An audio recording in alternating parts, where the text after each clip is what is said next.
Sir, Vijay அவர்கள் குறித்து நீங்க பேசிருக்கீங்க, சுற்றுப்பயணம் எல்லாம் போறாங்கன்ட்டு. தேசிய ஜனநாயக கூட்டணிக்கு வரணும் விஜய் அவர்களை நீங்க அழைப்பீங்களா, கொண்டு வருவீங்களா? அண்ணா இதுல ரெண்டு விஷயம்.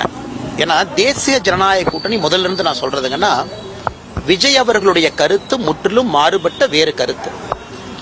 ஐடியாலஜிக்கல் ஸ்டாண்ட்ல அவங்க தனியா இருக்கிறாங்க. நான் முதல்ல இருந்து திரும்ப திரும்ப சொல்றது, விஜய் அவர்கள் அவங்க ஐடியாலஜி ஸ்டாண்ட்ல அவங்க போகட்டும், அவங்க களத்துக்கு போகட்டும், வேலையெல்லாம் செய்யட்டும், மக்கள்கிட்ட போகட்டும். நார்த் இந்தியா போனீங்கன்னா ஒரு வாசகத்தை பயன்படுத்துவாங்க, டெல்லி பகுத் தூர் அப்படிமா. லக்னோக்கெல்லாம் போனீங்கன்னா டெல்லி ரொம்ப தூரத்தில் தான் டெல்லி இருக்கு. ஏன் நீங்க அவசரப்படுறேன்? எலெக்ஷனுக்கு என்ன 7 மாத காலம் இருக்கு. தமிழகத்தை பொறுத்தவரை எலெக்ஷனுக்கு என்ன 7 மாத காலம் இருக்கு. எதையும் யாரும் பதட்டப்பட்டு அவசரமாக முடிவுகள் எடுக்க வேண்டிய அவசியம் இல்லை. விஜய் அவர்கள் தனிப்பட்ட முறையில் இன்னொரு ஐடியாலஜிக்கல் ஒரு ஸ்டாண்ட் எடுத்து போறாங்க. பாரதிய ஜனதா கட்சி தன்னுடைய முதன்மை எதிரியா சொல்லியிருக்கிறாங்க.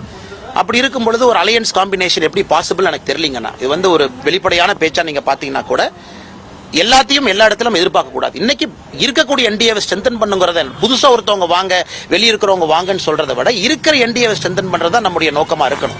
மற்றபடி இன்னும் 2-3 மாதங்கள் மிக குரூஷியலான மந்த்ஸுங்கன்னா, களத்துல எல்லா தலைவர்களும் வர ஆரம்பிக்கும் பொழுது மக்கள் தெரியும் எந்த பக்கம் போறாங்க, எந்த பக்கம் வர்றாங்க.